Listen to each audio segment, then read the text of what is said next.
ఆయన పేరేం పేరమ్మా? మహేషా? కేశబైన మహేష్. అంటే మీ పాపని ప్రెగ్నెంట్ చేసిన? కేశబైన మహేష్. పాప సూర్యాపేటలో 10th దాకా చదివింది. 10th అయిపోగానే హైదరాబాద్ వచ్చింది. తమ్ముని దగ్గర 3 సంవత్సరాలు ఉంది సార్. తర్వాత పెద్ద పాప, నాకు 2 బిడ్డలు, ఒక కొడుకు. పెద్ద పాప పెళ్ళయింది. పెద్ద పాప డబుల్ బెడ్రూమ్ తీసుకుంది. పాప దగ్గర ఉంటుంది. అమ్మకు నాన్నకు బాగా లేకుంటే పాప ఇట్లా హైదరాబాద్ నుంచి వస్తుంటే కలిసిండట. పెట్రోల్ తీసుకోవద్దని పోతుండట. బాబాయ్ నన్ను ఆటో దగ్గర దించు బాబాయ్ అని అంటే ఏమొద్దురా అని ఇంటికి దగ్గర దించి వచ్చిండట. దించి వచ్చినాక అక్కడ ఏం జరిగిందో మనకు తెలియదు సార్.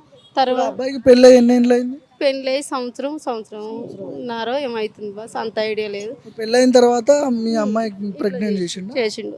అయితే ఈ పాప ఇక 3 రోజులకు చనిపోతా, 2 రోజులు 3 రోజులు చనిపోద్దానికి రాంగ్ కాల్ బాగా వచ్చినాయి సార్ మాకు. నైట్ 11 నుంచి 1కి 2కి బాగా రాంగ్ కాల్ వస్తే వీళ్ళు ఏం చేసారు, ఏదో సర్వే నెంబర్లు అనేసి సెల్లులో కొట్టి చూస్తే పేర్లు రాలే. సర్వే నెంబర్లు అని అనుకున్నాం. నైట్ బాగా వస్తున్నాయి. ఏమన్నారు ఫోన్లో చేసి? ఫోను చేస్తే ఎత్తితే మాట్లాడట్లేరు. చేసిందా ఎత్తకుంటేనేమో ఎత్తిందాకా ఫోన్ చేస్తుర్రు. ఫోన్ చేస్తుంటారే ఇంత రేతిరి చేస్తుర్రు, ఫోన్ మాట్లాడట్లేరు ఏందనేసి ఫోన్ రాగానే ఎత్తుతేనేమో మాట్లాడట్లేదు, ఎత్తకుంటేనేమో ఎత్తిందాకా ఫోన్ చేస్తుర్రు. సర్లే అనేసి ఇక పాప ఆ నైట్ 9కి 8కి ఫోన్ చేసింది. ఏంది నాన్న నిమ్మలంగా మాట్లాడుతున్నావు అని వాళ్ళ డాడీ అడిగితే, డాడీ నాకు భయం అవుతుంది డాడీ అని అన్నది. ఎందుకు బిడ్డ నీకు భయం అవుతుందంటే, కేశవైన మహేష్ వీళ్ళు వచ్చి నాన్న నాకు సెల్ ఇచ్చిరు, ఒక చిన్న డబ్బా ఫోన్ ఇచ్చిరు నాన్న అమ్మమ్మ వాళ్ళ ఇంటికాడ అని. నువ్వెందుకు తీసుకున్నావు బిడ్డ డబ్బా ఫోన్ అనేసి అన్నాడు. అంటే తీసుకో అన్నాడు నాన్న, ఆడ మళ్ళీ ఎవరైనా చూస్తారు తీసుకొని గద్దా అంచిండు. తీసుకోకుండా మీ తమ్ముని మీ నాన్నని చంపుతా, నేను మాట్లాడాలి నీతోటి అంటే తీసుకున్నా నాన్న. బలవంతంగా ఫోన్ ఇచ్చి బెదిరించిర్రా? బెదిరిచ్చిరు. తీసుకుంది. మీ కొడుకుని చంపేస్తామని చెప్పి వాళ్ళ నాన్నని నా కొడుకుని చంపుతా అనేసరికి ఈ పిల్ల తీసుకుందంటే ఇక ఏం మాట్లాడదు. ఆ నైట్ అన్నది కదా ఫోన్ మాట్లాడుతుంటే 10 గంటలకు వచ్చి ఆత్మకుల్లో కేసు పెడతా బిడ్డ, నువ్వు అక్క రారి అని అంటే సరే డాడీ పెట్టుకో అని అన్నది.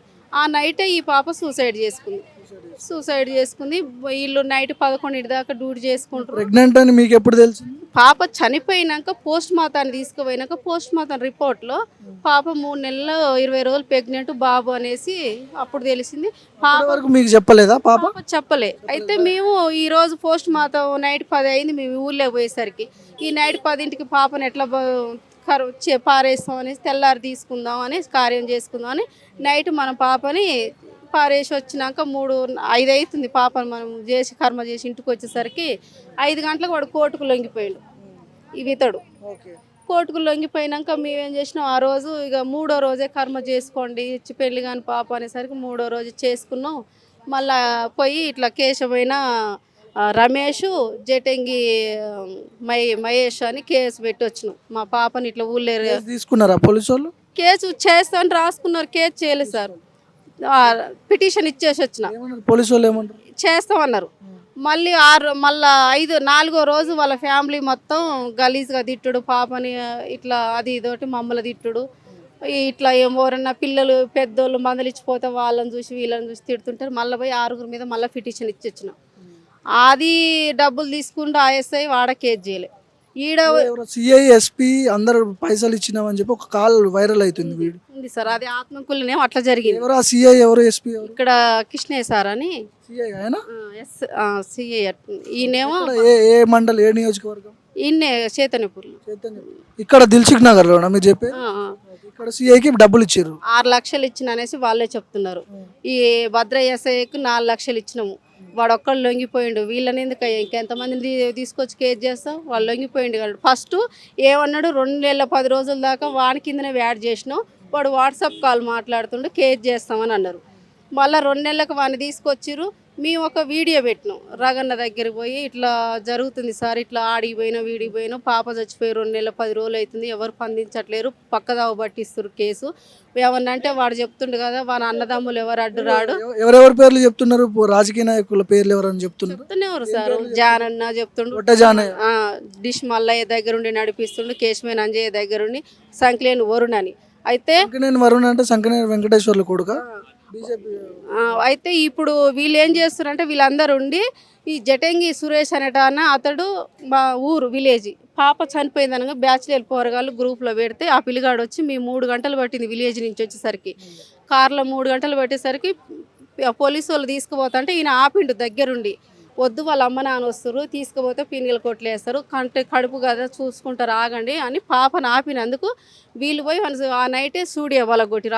ఆయనదొకటి వీడియో ఉంది, ఆ ఛానల్ పలగొట్టి మొన్న జైలు నుంచి మళ్ళీ ఒక రోజు మళ్ళీ ఊళ్ళోకి వచ్చి 2 గంటల రేత్రికి ఆత్మకూరు స్టేషన్ సారు ఇప్పుడు ఈ పోలీసు వాళ్ళు వచ్చి మా ఆయన 2 గంటలకు తీసుకొచ్చి ఏంది ఇట్లా తీసుకుపోయారని ఒక యూట్యూబ్లో చూసి రాగన్నకు ఫోన్ చేసిన నేను చేసి ఇట్లా అద్దం రేతి 2 గంటలకు వచ్చేసారి 10 అవుతుంది మా ఆయనను పట్టుకుపోయారు, సెల్ రింగ్ అవుతుంది, ఫోన్ ఇవ్వట్లేరు. ఎందుకు తీసుకుపోయారు? వాళ్ళని తీసుకురాక ఈయనను తీసుకొచ్చి మీ సిపి ఆఫీస్ ముందు ధర్నా పెడతా అని పెట్టిన ఒక పోస్ట్. నాకు చదువు రాదు, నేనే మా చుట్టాలతోటి ఒకటి పెట్టిన ధర్నా చేస్తా సిపి ఆఫీస్ ముందు అనేసి పెట్టేసరికి ఈయన ఎత్తుకొచ్చిరుగా వచ్చి చేతులు పట్టుకొని కృష్ణ నేను కేజ్ చేస్తా అన్నా కదా, ఏ మీడియా కాడికి పోకు ఎక్కడికి పోకు మీకు కేజ్ చేస్తాం, ఫైల్ అయితే అయింది, వాడు వాట్సాప్ కాల్ మాట్లాడుతుని వాడిని తీసుకొచ్చి కేజ్ చేస్తా అన్నారు. దానివల్ల నమ్మిన. ఎఫ్ఐఆర్ చేసిర్రా అతని మీద? వాని కిందనే చేసిన అన్నాడు, దొరకట్లేరు అన్నారు. ఇప్పుడు పక్కదావ పట్టిస్తున్నాడు డబ్బులు తీసుకొని. పైసలు తీసుకురా పోలీసు వాళ్ళు తీసుకుని చెప్తున్నారు డబ్బులు ఇచ్చినవనేసి వాయనే చెప్తున్నాడు. రికార్డు కూడా ఉంది. చనిపోయిన పాపకు ఆత్మశాంతి లేకుంటే ఊళ్ళో గ్రూప్లో పెట్టుడు.